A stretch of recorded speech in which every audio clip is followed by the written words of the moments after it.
Today's the last day you will ever say that you can't do a bouncy blowout, okay? Because today I'm going to teach you my foolproof, beginner-friendly routine that gets the job done every single time. My goal is for you to walk away from this video feeling like, you know what, I think I can do that, because you absolutely can, and I believe in you, so let's get into it. First things first, the easiest tool for you to use will be some kind of hair dryer brush. For the sake of a bouncy blowout, specifically one with a round brush attachment, but it definitely does not need to be a Dyson. Okay, step 1, I detangle with a comb and then add my heat protectant. Step 2 is a section. I work in 3 general big sections. The first is like a mohawk section that goes down the top of my head and kind of ends 2/3 of the way down. Second section are these pieces above and in front of my ears, kind of the sides of my face, and then finally the bottom section. I use 8 rollers total and dedicate 3 to the bottom, but I just didn't film that part because it's kind of hard to see. So the 2 parts of the blowout are using the hair dryer and then putting in the rollers. The technique with the hair dryer is pretty simple. A couple pass-throughs to smooth it out completely. Using some good tension, you're wrapping the hair around the dryer as if you're curling it, starting from the ends all the way up to the roots. I start with the highest heat settings on for about 4 to 5 seconds and then switch to the coldest setting for another 4 seconds. The heat creates the curl, the cold air locks it in. Then finally, to unravel the hair, you're going to gently twist the brush down in the direction that the hair is curling. That's super important because if you just pull the brush out, you're gonna lose the shape. Then I like to hit it with some light hairspray, and then we're gonna put in the roller. The technique of using roller is similar to using that round dryer brush. Start from the very ends of your hair, roll upwards, and maintain tension because you want that hair to be pressed as tightly as possible against that roller. Then of course you'd secure it with some kind of duck clip. However, if you really want volume, one tip that I don't see many people talking about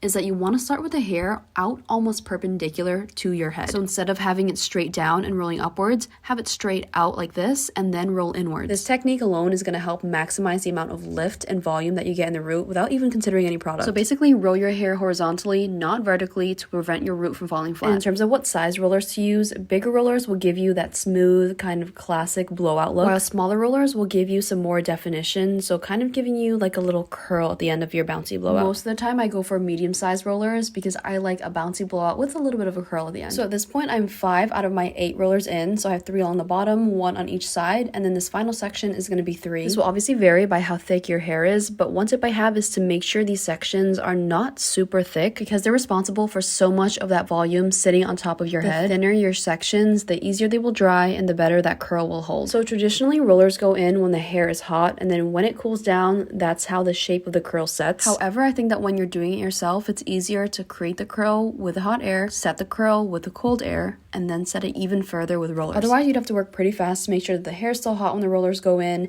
and that the hair cools down evenly. It's a little too much work in my opinion. When all my rollers are in, I do a final hairspray and then let it sit for like 20 minutes, sometimes 30 if I'm doing my makeup. And now for taking out your rollers, obviously unclip, then I let it roll down maybe half an inch, grab the top of the section, and then gently untwist just like the hairdryer brush. If my hair is looking dry, I might hit it with some hair oil at the ends, but otherwise that's the whole routine, and I really hope this was helpful. Let me know if you try it.